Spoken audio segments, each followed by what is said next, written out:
Hi, my name is Peter Walker. I'm the CEO of Koffeeone, www.koffeeone.com.au. Welcome back to our demonstrations on how to make beverages on the HZG Rex Royale S200. Today I'm going to demonstrate for you how easy it is to make yourself a short black or a traditional espresso. You take your espresso cup, you place it under the front spout where the coffee pours.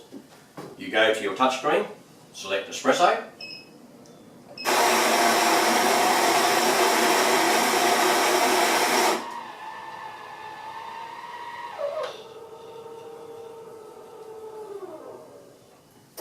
Just ground the coffee, it will now do the extraction for you.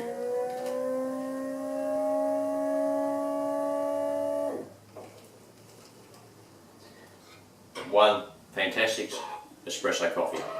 Is that easy? My name is Peter Walker. I'm the CEO of Koffeeone, www.koffeeone.com.au.